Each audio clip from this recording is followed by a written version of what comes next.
सूचना केवल हमारे विचार हैं, वित्तीय सलाह नहीं। निर्णय लेने से पहले खुद शोध करें। किसी भी लाभ या हानि के लिए हम उत्तरदायी नहीं हैं। आज हम देख रहे हैं कैप्लिन पॉइंट लेबोरेटरीज लिमिटेड के 2024-25 Q4 की consolidated financial performance. Starting with the sales, पिछले क्वार्टर से सेल्स में 2% का इंक्रीज हुआ है, मगर कंपनी ने पिछले साल के मुकाबले 11% का सेल्स इंक्रीज रिपोर्ट किया। Expenses 1% quarter on quarter increase हो गए हैं, जो साल भर के 8.5% के राइज के साथ अलाइन करता है। क्वार्टरली एक्सपेंसेस के कंपैरिजन में सेल्स इंक्रीज होना दिखाता है कंपनी ने अच्छा परफॉर्म किया। ईयरली कंपैरिजन दिखाता है कि कंपनी ने इस साल अपनी परफॉर्मेंस में सुधार किया है। ऑपरेटिंग प्रॉफिट, जो पिछले साल के कंपैरिजन में 16% अप हुआ है, quarter on quarter around 3.5% increase हुआ है। Operating profit margin OPM annual basis पे 1.5% से इंक्रीज हुआ है और पिछले क्वार्टर के कंपैरिजन में 0.5% से इंक्रीज हुआ है। एक्सेप्शनल आइटम्स को ऐड करके अदर इनकम पिछले क्वार्टर के कंपैरिजन में -18% गिर गई, बावजूद इसकी ईयरली ग्रोथ 48.5% हुई है। इंटरेस्ट एक्सपेंसेस पिछले क्वार्टर से -5.5% डाउन हुआ, लेकिन ईयर ओवर ईयर इंक्रीज 13% हुआ है। डिप्रिशिएशन कॉस्ट में 5% का क्लाइम देखने को मिला और ईयरली बेसिस पे 4% का इंक्रीज देखा गया। प्रॉफिट बिफोर टैक्स एनुअली 21% बढ़ा, लेकिन प्रोसीडिंग क्वार्टर से -0.5% डिक्रीज हुआ है। इस साल कंपनी ने 17% टैक्स पे किया और क्वार्टरली कंपनी ने 18% टैक्स पे किया है।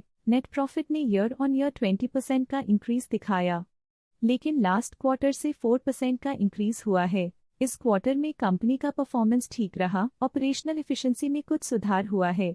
वहीं अगर एनुअल एनालिसिस की बात करें तो इस साल कंपनी का परफॉर्मेंस ठीक रहा। अर्निंग्स पर शेयर EPS में साल भर में 3% का इंक्रीज देखा गया, लेकिन क्वार्टरली में 3% की बढ़ोतरी भी नजर आई। इस क्वार्टर में कंपनी का EPS ठीक रहा, ऑपरेशनल एफिशिएंसी में कुछ सुधार हुआ। कैप्लिन पॉइंट लेबोरेटरीज लिमिटेड के फाइनेंशियल स्नैपशॉट को रिव्यू करते हुए कुछ मुख्य ट्रेंड्स सामने आए हैं जो कंपनी की परफॉर्मेंस में रोशनी डालते हैं।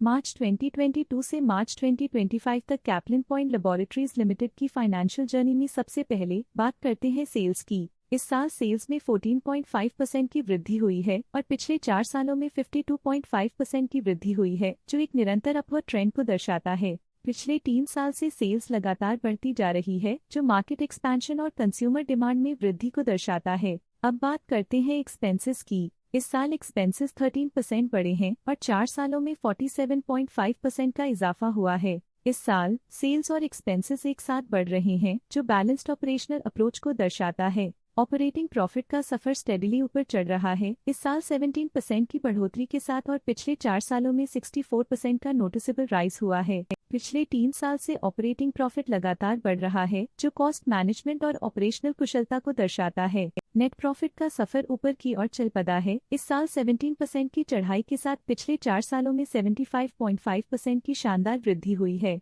पिछले 3 साल से नेट प्रॉफिट लगातार बढ़ रहा है, जो फाइनेंशियल हेल्थ को मजबूती देते हुए इन्वेस्टर्स का ध्यान आकर्षित करता है। इस साल EPS ने ऊंचाइयों को छुआ है 17% की वृद्धि के साथ, जो पिछले 4 सालों में 79% की मजबूत वृद्धि पर आधारित है। पिछले 3 साल से अर्निंग्स पर शेयर EPS में लगातार इजाफा हुआ है, जो प्रॉफिट ग्रोथ को मजबूती देते हुए शेयर होल्डर वैल्यू को बढ़ा रहा है। चलिए अब बात करते हैं शेयर होल्डिंग पैटर्न की। कैप्लिन पॉइंट लेबोरेटरीज की शेयर होल्डिंग रिपोर्ट्स कुछ इस प्रकार की हैं, जो अननोन 2025 के तक चलता है। ये रिपोर्ट कंपनी के शेयर्स की डिटेल्ड जानकारी देता है, जिसमें promoters, promoter groups, foreign investors, public investors और सरकारी एंटिटीज शामिल हैं। पब्लिक हेल्थ शेयर्स का परसेंटेज 2024 के दिसंबर में 22.47% से 2025 के में 21.7% तक डिक्रीज हो गया। इस डिक्रीज से साफ है कि इस टाइम पीरियड में कंपनी में पब्लिक का हिस्सा डिक्रीज हुआ है। जब कंपनी के शेयर्स का अधिकतम हिस्सा प्रमोटर्स, FII, DII या गवर्नमेंट के पास होता है, तब ये माना जाता है कि कंपनी मजबूत हाथों में है, जो स्थिरता और मजबूत समर्थन को दर्शाता है और इस मार्केट की स्थिरता बनी रहती है। डोमेस्टिक इंस्टीट्यूशनल इन्वेस्टर के शेयर होल्डिंग में थोड़ा डिक्रीज आया 2024 के दिसंबर से 2025 के में, जो दिखाता है कि डोमेस्टिक इंस्टीट्यूशंस ने अपने स्टेक को -0.1 से डिक्रीज किया है। FII, फॉरेन इंस्टीट्यूशनल इन्वेस्टर्स ने अपना शेयर होल्डिंग दिसंबर 2024 में 4.86% से 2025 में 5.73% तक इंक्रीज किया। ये बताता है कि फॉरेन इंस्टीट्यूशंस ने कंपनी में अपना इंटरेस्ट 0.87% तक इंक्रीज किया है। ये था कंपनी का करंट शेयर होल्डिंग पैटर्न। अब नजर डालते हैं कैप्लिन पॉइंट लेबोरेटरीज के स्टॉक रिकमेंडेशन पे। डॉट स्टॉक का करंट प्राइस 2193.6 रुपीस चल रहा है। असित सी मेहता ने स्टॉक की बाय रिकमेंडेशन दी थी। उन्होंने स्टॉक का टारगेट प्राइस 1675 का अनुमान लगाया था। रिकमेंडेशन के समय स्टॉक का प्राइस 1357 चल रहा था, जो करंट प्राइस से -27.5% डाउन है। आज के लिए फाइनेंशियल सेक्टर में इतना ही। देखने के लिए धन्यवाद। स्टॉक लेटेस्ट न्यूज अपडेट के लिए चैनल को सब्सक्राइब करें और वीडियो को लाइक एंड शेयर करें।